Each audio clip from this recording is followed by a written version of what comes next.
and higher under possible circumstances, which would make sense to go on the bear side if the market set up appropriately based on like how the because like the daily is kind of poised for lower, to be honest, after like coming off from the highs region, coming from the high region of a push to the upside, which then started to wick reject, and then bearish bars started to begin to close at the like overextended like topping out region where like wick rejection started to unfold and unravel, and yeah, and then you got like a sufficient like bearish, like a sufficiently comprised conviction weighted to the bear side, trading with the bear side, sorry, bearish bar close full with the right momentum that would lead one to assume that the market is right fine to keep expanding lower. But then the 12-hour kind of showed some wick rejections at the lows of an overextended push to the downside, which was sat therefore at territory which therefore the market universally in the context of the 12-hour was sat at a price range which, like, you know, the recent bar close was wick rejection at the very lows of a push to the downside that's overextended. It's like, yeah, a reversal is somewhat topping out, bottoming out push is like near, and like you would expect to see some bullish bar closes, to be honest, or you'd be waiting for 12-hour bar closes, and it would make sense if they did, to form like bullish. Anyway, you then look at the 8-hour, and yes, my chart isn't frozen. I'm just memorizing in my head. You then look at the 8-hour of how the 8-hour was set up. I guess you can just look. So from what I just said relative to the daily, I mean, you can look at what I literally said the same thing just before. But yeah, come off from the highs and then kind of looked okay to push to the downside based on where it was sat amongst like the push that was in play. Being like at the it's kind of at the midpoint of the push relative to how the previous atom push was set up, and it just kind of was comprised of the right amount of bearish momentum amongst the like existing structure of the in-play atom push, which is set it up is likely to keep expanding. You know, weight rejections, nice bearish bar close, likely to keep pushing in that reversal way, like retracement, keep retracing, pushing to the downside. Then anyway, the 12-hour, like I said, weight rejection at the very lows, like, so you sat at territory which, like, it could easily push higher, pull higher. The 8, then you had, but in this case, yes, you sat at the very lows, but you kind of got wick rejection showing that the lack of willingness to continue with follow through with trading to the upside at this region. And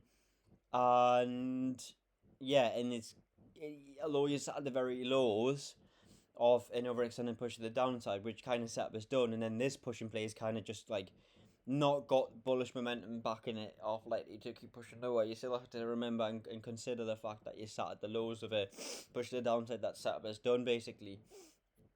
So yeah, and then obviously it's added with context with this, you know, push the upside, wick rejections forming at the high region. The 4-hour shows a better context of this, but like that wick reject, like 4-hour topping out basically, wick rejections at the highs of it's pushed the upside, and then a nice 4-hour bar close. It's likely to just keep pushing lower, but then obviously the context of the 2-hour, you see it's short term in play and pushes what are in play in present and ongoing.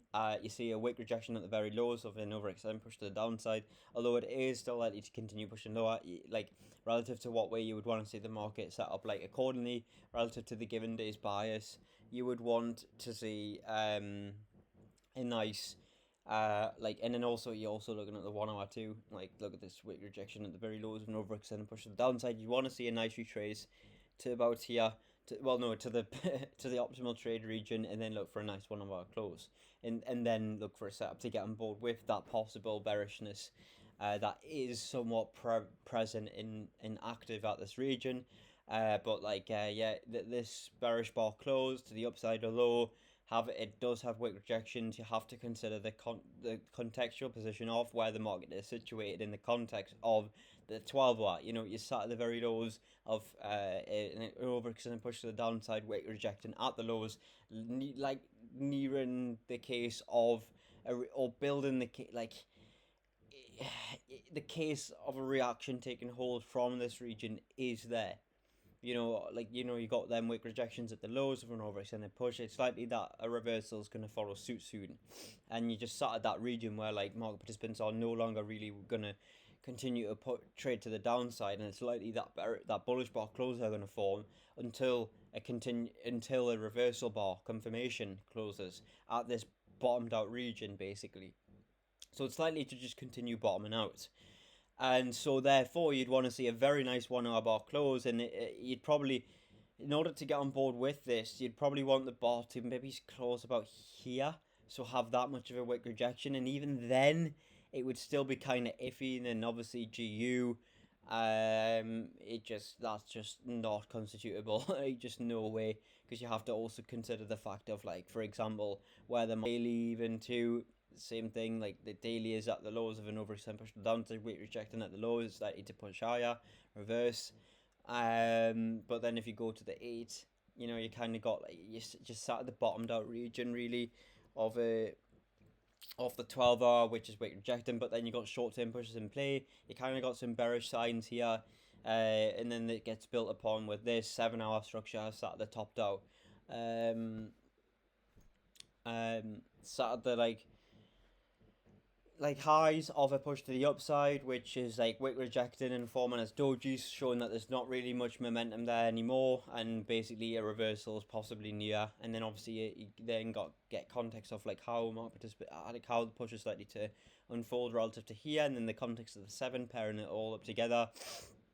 Ignore all this shit. This is all BS.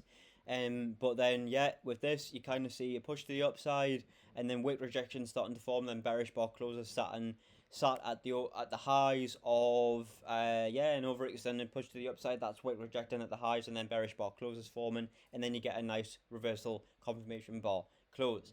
But it doesn't hold that much significance. It's like, because the 12 hour is like wick rejecting and kind of poised for a reversal to take hold.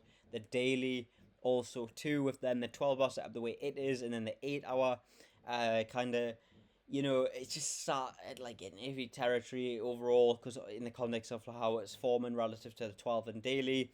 And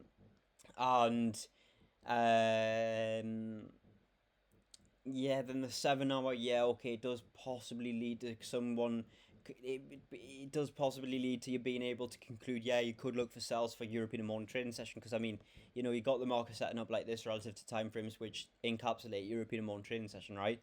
So, but then obviously you look at the 2 hour, and obviously I'm referring to the most recent bar close, like how the most recent bar close closed in the formation it did amongst whatever region of the in-play at push, whatever that most prominent in-play at push was, up to this most recent bar close is, whether it's the in-play or the most recent push that has been in play, but then it's starting to, like, for example, in a bullish case, or like wick reject at the lows, and then it's kind of just sat bottoming out at that region, like where you wick rejecting, and you just basically got bullish bars closing, you're basically just hanging around at that region, and you're waiting for a nice confirmation bar close for the upside. But in this case, you got some so you've had a push to the upside, wick rejection started to form, then you had a little miniature push to the downside, then wick rejected, and kind of showed that possibly the emergent that like short term pushes relative to the 2 hour were starting to emerge and be present. I don't know what the term is for something happening to then come into play,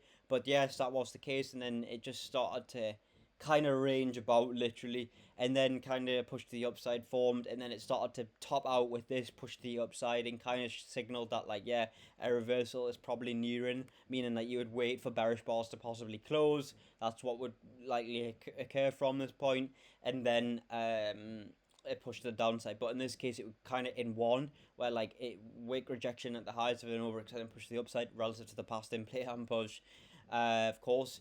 And then you had that like bearish bar close and like follow through, but then again short term pushes were in play. Wick reject, it's likely to continue again, same thing, likely to wick reject, or rather likely to follow through with a bearish bar close after wick rejection at the highs of a overextended push to the upside, and then again this bar close where it's sat amongst this push in play, which is the most recent bar close prior to today. It is likely that possible bearish momentum can follow through. but like this wick rejection at this lows, you would want to see how that looks like on the 1 hour. And then anyway, yeah, look, it's quite an overextended push to the downside that the market started to, well, actually, yeah, it's quite an overextended push to the downside that the market started here. That's kind of wick rejection at the very lows.